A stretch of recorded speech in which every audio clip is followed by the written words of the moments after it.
दोस्तों नमस्कार। जैसे जैसे उत्तर प्रदेश विधानसभा चुनाव नजदीक आ रहा है, वैसे वैसे जो राजनीतिक दल हैं उनकी तैयारी जोर पकड़ रही है। लेकिन इन सब के बीच एक नाम है जो अभी भी उत्तर प्रदेश की राजनीति में, मुसलमानों की राजनीति में सबसे ऊंचा पायदान रखता है, लेकिन अभी जेल में है। हम बात कर रहे हैं मोहम्मद आजम खान की। आजम खान, जिन पर उत्तर प्रदेश की योगी आदित्यनाथ सरकार का ऐसा चाबुक चला कि पूरा परिवार जेल के पीछे चला गया। धीरे धीरे निकले भी, लेकिन फिर वापसी जेल की तरफ हो गई। लेकिन आजम खान का जो रसूख रहा है, आजम खान का जो दबदबा रहा है रामपुर में, रामपुर के नवाबों से लड़ते लड़ते आजम खान ने अपनी जो जगह रामपुर में बनाई, बेशक हार जीत के सियासी पैंतरे में जमीन उनकी चली गई हो, लेकिन आजम खान आज भी उत्तर प्रदेश की राजनीति में और मुसलमानों में एक गहरी पैठ रखते हैं। आजम खान आज की तारीख में, जब हम आपसे बात कर रहे हैं, समाजवादी पार्टी का हिस्सा हैं। लेकिन आजम खान क्या कल भी समाजवादी पार्टी का हिस्सा रहेंगे? पूरे भरोसे के साथ ये खुद समाजवादी पार्टी भी नहीं कह सकती। समाजवादी पार्टी यूं लगता है कि आजम खान को भुला दिया है। और अगर हम ऐसा सोच रहे हैं तो इसके पीछे की बड़ी वजह खुद आजम खान है। आपको याद होगा कि आजम खान जब जेल से बाहर आए थे पिछले दिनों, तो उन्होंने कहा था कि वो किसी से मिलना नहीं चाहते, वो सिर्फ अपने परिवार के लोगों में रहना चाहते हैं, अपना इलाज कराना चाहते हैं, किसी से मिलना नहीं चाहते। और उनके जेल से आने के कई दिनों के बाद अखिलेश यादव उनसे मिलने के लिए रामपुर गए और उन्होंने ये मुलाकात की और यह भी कहा कि सिर्फ मैं मुलाकात करूंगा, मेरे घर में और कोई उनसे नहीं मुलाकात करेगा, और मैं सिर्फ अखिलेश यादव से ही मिलूंगा, बाकी किसी से नहीं मिलूंगा। आजम खान जो तेवर धीरे धीरे दिखा रहे हैं, उससे कहीं ना कहीं समाजवादी पार्टी की भी भवें तनी हुई हैं और चिंता की लकीरें माथे पर साफ दिखाई देती हैं। यह भी सवाल उठ रहा था कि आजम खान समाजवादी पार्टी का दामन छोड़कर किसी दूसरे का दामन थाम सकते हैं, और सबसे पहला नाम इसमें आया बहुजन समाज पार्टी की मुखिया मायावती का। आज की तारीख में मायावती के पास बीएसपी में कोई बड़ा हैवी वेट मुस्लिम चेहरा नहीं है जिसे आगे करके मुसलमानों के वोट उत्तर प्रदेश में हासिल किए जा सकें।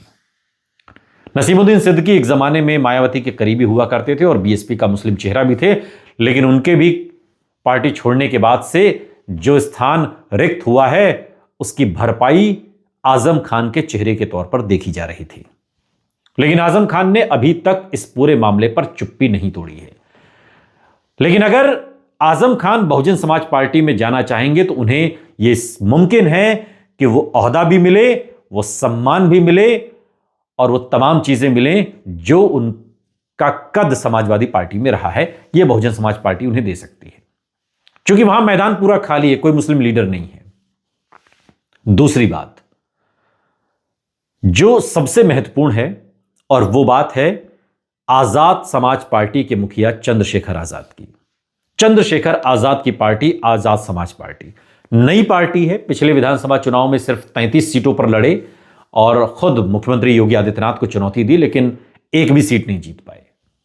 2024 के लोकसभा चुनाव में नगीना से आजाद समाज पार्टी के मुखिया चंद्रशेखर आजाद ने सबको चौंका दिया।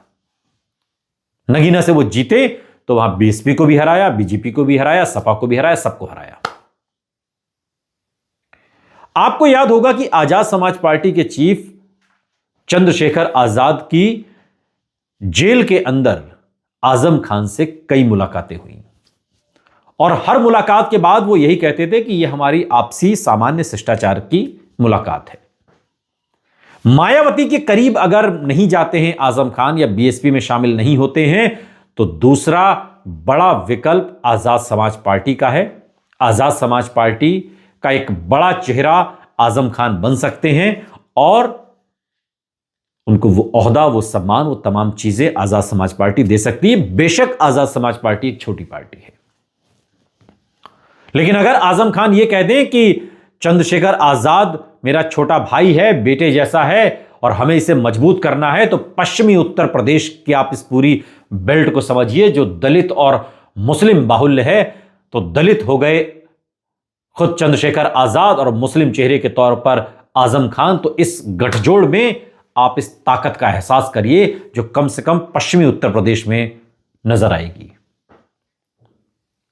एक और विकल्प आजम खान के सामने है और वो विकल्प है AIMIM के चीफ असदुद्दीन ओवैसी के साथ हाथ मिलाने का।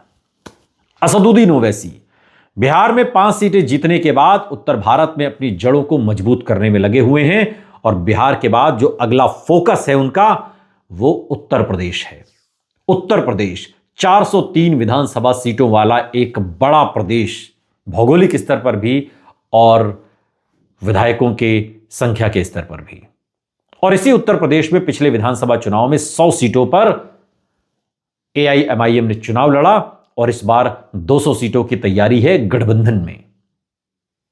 तो ऐसे में अगर असदुद्दीन ओवैसी जो खुद एक बड़ा मुस्लिम चेहरा है और अगर वो आजम खान से हाथ मिलाते हैं तो राष्ट्रीय स्तर पर जो उनका असर है असदुद्दीन ओवैसी का और उत्तर प्रदेश में आजम खान का जो असर है, और ये दोनों चीजें अगर मिल जाती हैं हाथ, और पल्लवी पटेल के साथ तो चुनाव लड़ने का वो ऐलान कर भी चुके हैं, तो निश्चित तौर पर काफी फायदा मुसलमानों के एंगल से हो सकता है।